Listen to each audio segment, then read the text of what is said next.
Am I gonna get cancelled? No. I didn't help. That's my aim. Did comment on this, yeah, but that's okay. We're on the edge a little bit here. It's fine. It's Cabin Chronicles.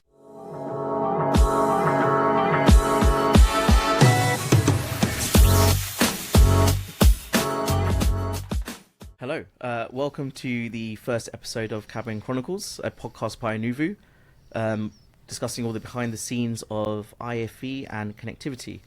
I'm Kosh Hussain, VP of Operations at Nuvu, here at Apex Tech in LA, and I'm joined by João Chaves, VP of Customer Success.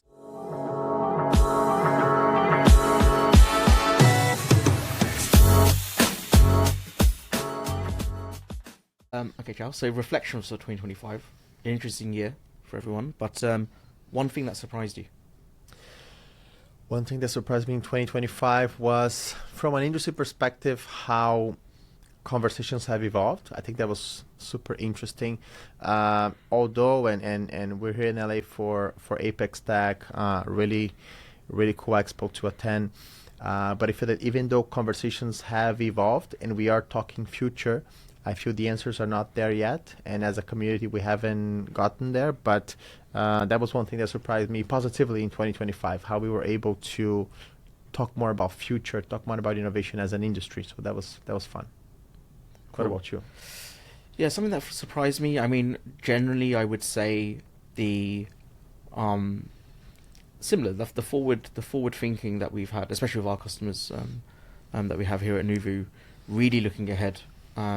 Yes, like we said just now, concentrating on the now and what's happening in the cabin when you're flying currently, but really kind of forward thinking, finding that kind of experience that we want the airline passengers to have. Not surprising in a negative way, but surprising in, as I said, a positive way, where we're seeing, yes, there's problems now, people are dealing with it, but also having that mindset of future readiness, something that we're also doing ourselves here at Nuvu. Okay, so 2025, one thing that disappointed you. Disappointed me. So that is a tricky one, because 2025 was a tricky year. But one thing that let me down a little bit was, and in the same topic of what the industry was talking about, was how we kind of put content a little bit on the how can I say this, on the backseat of the experience. I feel like content is king for sure. We have to keep that in mind as an industry. We cannot forget that the main driver of engagement in what we do is content, right? That's what keep passengers interacting with our platforms, and with the aspirations that we have as an industry and what we see, the great airlines in the world that are leading our industry and that are making a huge impact in our community. They have to continue to nurture the engagement levers that they have, and content is a big one of them, just like the movie map. But I feel like one thing that disappointed me is how it kind of didn't talk enough about content, in my opinion. Okay. What about you, man? Something that disappointed me, I mean, this might be a surprise actually, but I'm going to say the mistrust of AI. Okay. Disappointed me slightly in 2025, especially in our space.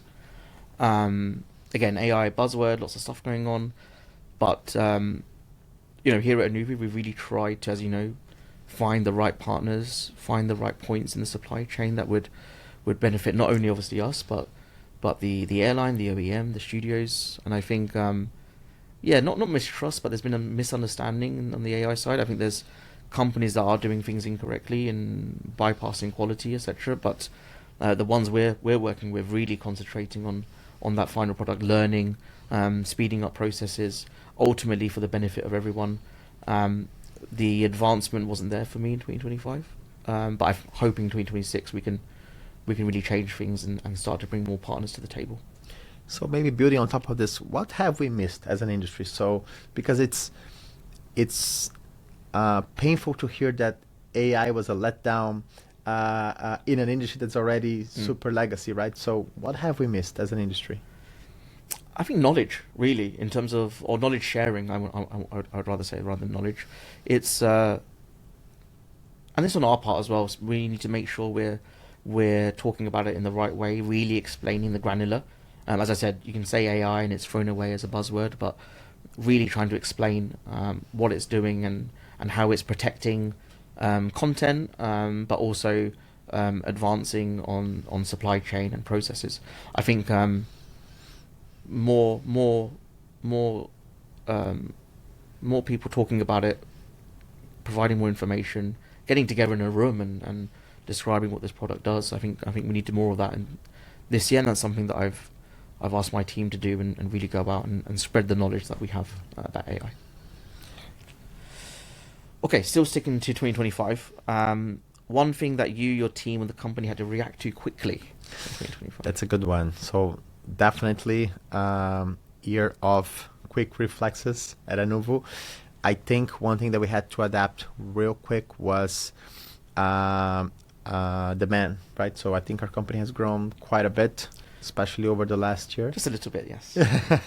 So we have to be very, very precise in the things that we've done. And one thing that I really appreciate is how you can grow and how can you onboard new customers, but still being true to your capabilities and what can actually be done. I think airlines appreciate that transparency and that the truthfulness of a service offering.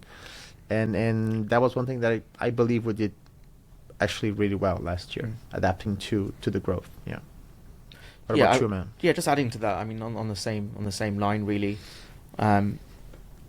Lots of new systems testing last year. With that comes requirements and last minute changes and last minute needs. I think personally, the team at Nuva, especially, they've done enormously well reacting to last minute requests, changes, etc. Something that I'm really proud of the team, actually. Again, we're future testing and making sure things are going to be correct for the launches later this year. So the team have done a fantastic job making sure we're hitting milestones from OEMs and other vendors to make sure that we're doing the right thing for the airlines. Yeah, because it's tricky, and I guess especially in your shoes, because you have that duality of hitting the mark on existing technology, but at the same time thinking and designing new things. Yeah, it's a balance. Again, we want to make sure we're not bypassing quality on the things that we're doing right now, but also, as I said, we have an eye for the future of what we're trying to do. So, reacting to changes in the market, changing in requirements from studios and content owners, something we're always balancing. But again, proud of the team, what they've done in 2025.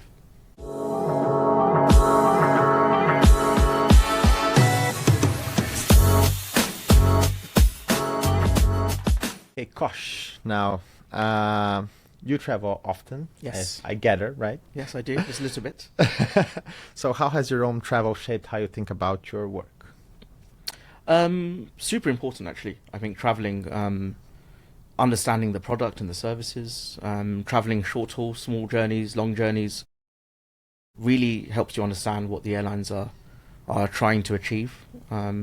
Bringing that service and that product to the customers is important.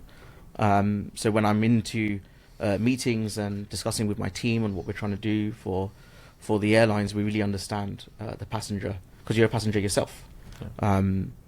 So yeah, it really has shaped the way I think gives you better understanding and insights when you're speaking about our services that we're providing. Do you feel like traveling is like a reality check? Like sometimes you're at the office, you're with your team and you're planning stuff and think about the future, and then you get on an aircraft and you feel like the reality kicks in.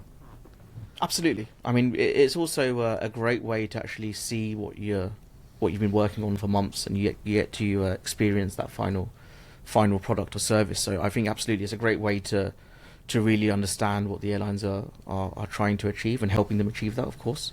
But yeah, essential, I think, to understanding overall what we're trying to do.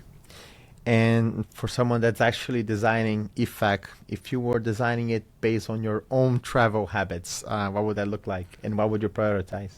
So I probably shouldn't say this, but moving map is my go-to when I travel. Recently, we've seen Cathay Pacific and their new GUI have the moving map as front and center. Then you go into the content. I think that's great. A great way to start for myself. Any journey, understanding arrival times. The route that we're taking, etc. That's something that interests me.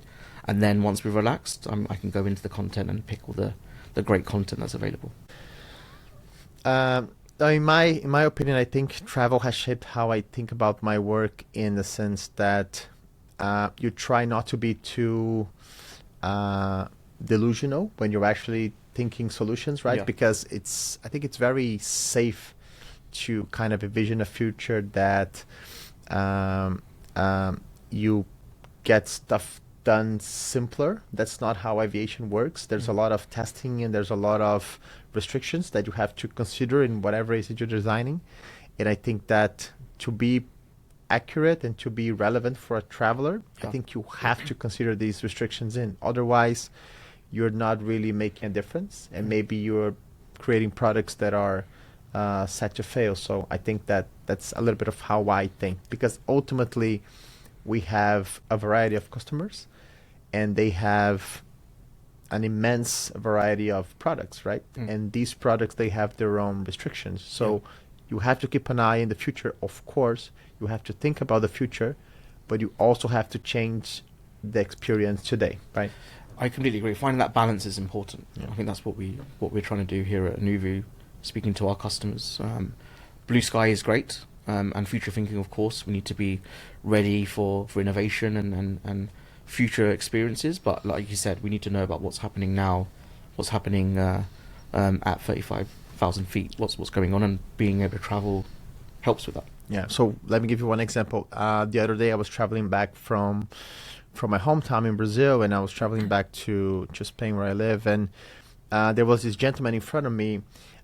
He was a senior, and he was trying to navigate the GUI. And the GUI for the airline was super cool, was very slick, very well designed, but it was clearly made for someone that's younger, right? So the buttons were very small, and the navigation was a little bit not so intuitive. And I remember vividly, he was trying to listen to a playlist or a song, and he just couldn't. He couldn't hit the play button. Yeah. And then he just gave up. So I feel like that's when you're designing to maybe not all the audiences, or not catering for everybody, because everybody's a traveler now. So you have to consider usability. You have to consider ease of use, right? So that is one example of the things I've seen recently. Did you at any point ever think, I'm going to help this guy, or did you just let this old man fiddle around with his screen for hours? I was preoccupied with my 3-year-old. Okay, so that's okay. I have a good excuse. That's a good excuse. Then. Yeah. Like, you don't have to stick. Am I gonna get cancelled? No. I didn't help. That's my aim. You can't understand, but that's okay. We're on the edge a little bit here. It's fine. It's Cabin Chronicles. Yeah?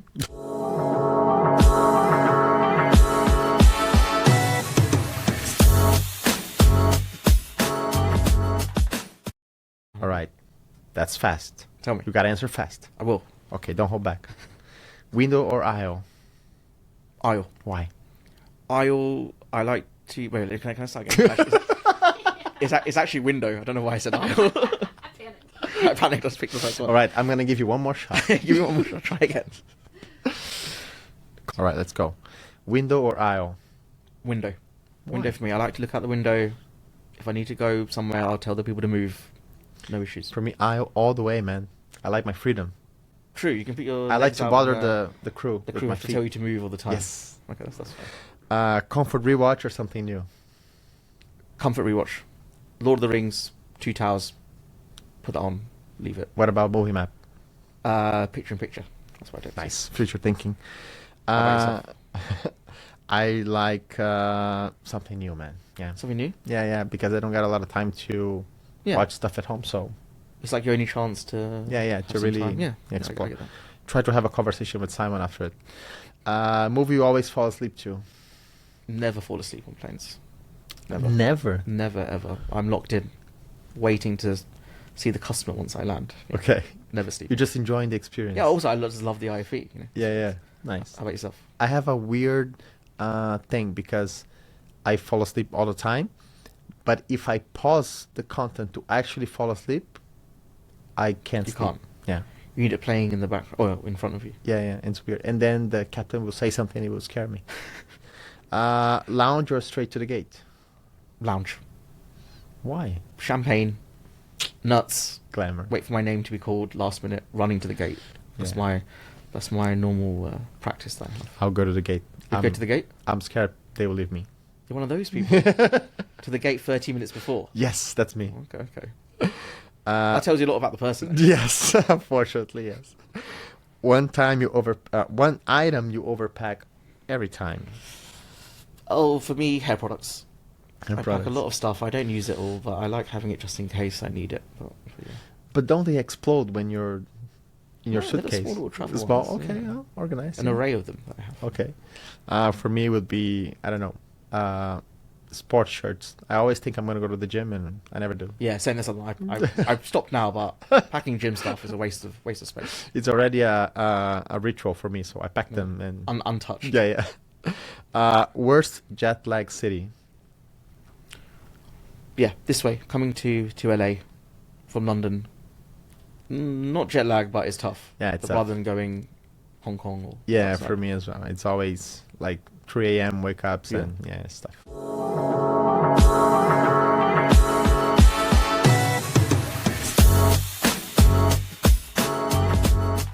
Okay, Jal, we've got another game. Sit or switch. Are Oh. you gonna remain seated next to this person, or are you gonna try and switch seats if you can? Okay, let's do it. So the first one is a traveller that takes off their shoes immediately, but is generally polite throughout the flight. Okay. What do you I would say sit. Yes. I would say sit, but only if they have socks on. Okay. No socks, I'm switching. You're switching. But where? Load factors are really high. Just standing in the gully. That's what I'll do. Okay. Okay, someone's watching a movie with no headphones on their tablet, which they shouldn't be doing because of Wi-Fi. Yeah. But it's a great movie. Are you sitting or are you switching? Switching. Switching? Yeah. Why? I don't know, just that's rude, right? Yeah, it's quite rude. Yeah, Actually. rude. Yeah, I would probably sit because if the movie's great, it's fine. I can watch them watching if I need to. But then that might start a conversation and I hate that. Well, lucky you say that because there's another question coming up for you here. A first-time flyer who's asking a lot of questions. Sit or switch? Switch. Yeah, I'm switch. Maybe sit because I would be embarrassed to leave. So I probably would want to switch, but I would most likely sit. Oh well, no, I would switch. I would switch. I don't want to be answering questions. I'm not even in the cabin, in the airport as well. People that have never flown before, they don't know where to take their phone out at security, etc. No, no, I don't really need this. I'm in a different queue if I need to be. Kind of the same, but they're still going to be asking you. A red-eye passenger who wants to chat the entire flight. They're talking non-stop. It's red-eye. Switch for sure. Switch, yeah. It doesn't have to be red-eye for me. Any flight. Any flight, yeah.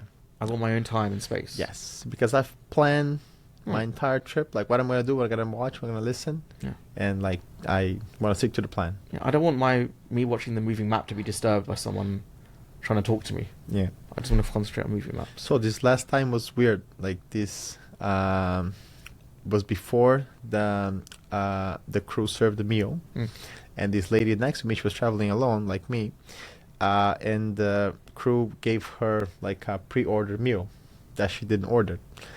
She thought it was weird, but anyway, she took it. She ate it. She didn't like it, and then she complained. Then she complained. That she didn't order the food, but it was half eaten. I don't know why I told you this, but Yeah. I don't know why you told me that. How's that related to the last question? That story came out of nowhere. I know.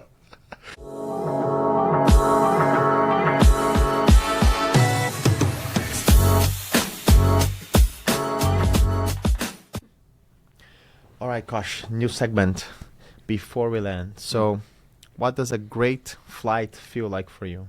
We already know a couple of things about yourself, man. Yeah. Movie map, picture-in-picture, socks. What else? I want to feel like I haven't been traveling in a airplane for 12 hours. So I think I would say a flight, once you land and once you're walking off the plane, you need to feel good. You've got you're seeing friends, you're seeing colleagues, you're seeing customers and airlines. You want to be refreshed and ready to go. I think the flight has a big part to play on that. You want a relaxed flight. If you like to eat the food, then you eat in the food, trying the different drinks, potentially. Watching what you want to watch. So I think, I think the flight plays an important part once you on how you feel when you land. And I think the flight being able to do that for you is important. But then you're just describing business class. I never get to fly business class.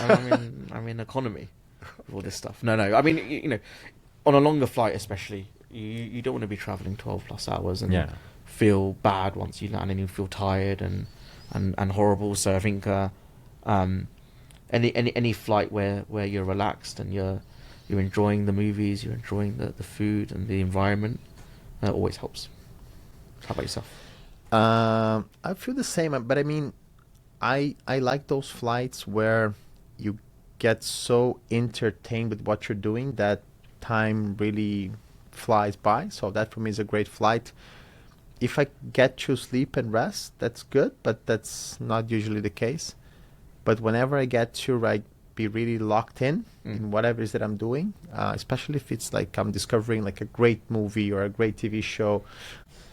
So, Kosh, now building on top of this, what's your hope for the future of travel in general? Future of travel in general, I mean, kind of what you just said before, actually. I think feeling like you've had a 6-hour flight, but it's actually a 12-hour flight, I think that's something we really need to get to. We need people to be comfortable and relaxed, get them excited for where they're going, whether it is business or personal and leisure. You want them to be enjoying what they're doing and where they're going to, and not have the flight and travel impact that journey.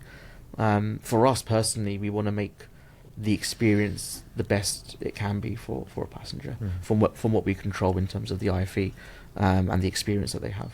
So it's building those little kind of surprise and delight moments for frequent travellers, making sure families are catered for in terms of kids, flying, content for them, etc.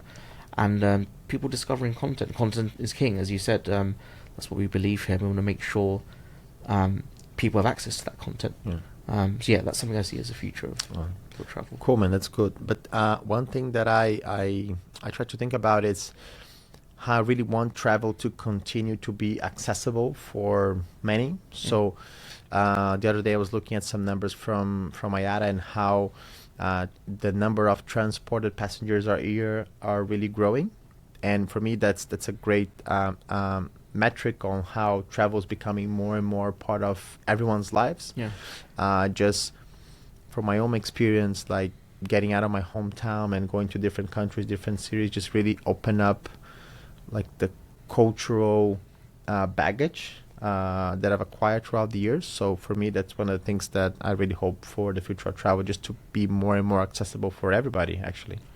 Yeah, that's a great point, actually. I think of it as, so when my parents used to travel, it was seen as a big thing, actually. Getting on a plane is a huge event. Getting to the airport 5 hours early and then making sure you're all set. Now it's seen as a common way to get around the globe and connect people. So yeah, absolutely. I think that's seen as the increase in travel is really going to make sure experiences and service demand is on another level. Yeah. And now, where are you headed next, man? What's your next destination? So you're here in LA, right? But for Apex Tech? Yes, LA this week. I'm flying back later than at the weekend, back in London for a day to see the family, and then to Singapore next week. So I haven't been to Singapore in a couple of months. Great city, great airline, I'd say. And looking forward to seeing colleagues and the customer there and catching up on a few things that we've got going on. Cool, man. How about yourself? Where are you off to For next? me, I'm headed back to Valencia, my hometown, for the moment. Beautiful city. And Apex Content Market in Dubai. Oh, yes. So well, I'll see you there. João, interesting one for you now. Yes. Worst flight you've ever had? Oh, man. That's a tough one. Not so much the flight, but what happened during the journey. So I was trying to get to Auckland once, and I was flying through New York. Okay. So while we were landing, Terminal 3 in JFK was on fire. So they canceled all the flights. Oh, wow. So I had to, find a solution to find an alternative flight. And it ended up taking me, 3 days to get to Auckland. So that was a little bit of a nightmare, but it worked out. That sounds horrible. Yeah, it was. How about you, man? A couple of weird ones I've had. Recently, actually, the Heathrow issue was it last year? I think it was last year, where there was a fire and they shut down the airport. It's always a basically. fire. It's always a fire. But I was traveling in and they diverted me to Amsterdam, and I landed at every airline was landing in Amsterdam, Oh. and it was crazy. So I actually drove down to Rotterdam and got a flight from Rotterdam out back to London. Yeah. But that was horrible. Another one I've had, this was years ago. Sat down, obviously window. Had two seats next to me. Two children sat down, and their dad was kind of at the back a little bit. So the crew came over and asked me if I wanted to move. Everyone was looking at me. I couldn't say no. So I moved, and it was right at the back, middle seat, which I hate. Oh. And someone was behind me, and they put their feet on the armrests. Okay. No socks, Oh. and it was horrible. And the crew felt bad for me, so they would bring me over champagne every 20 minutes, all the way to the back of economy. But that was a long 8-hour flight for me. Yes. All right, guys. Thank you so much for tuning in. I hope you guys liked Cabin Chronicles. How'd you find it, Kosh? Was it good? It was great. Already looking forward to the next episode. Nice. See you soon.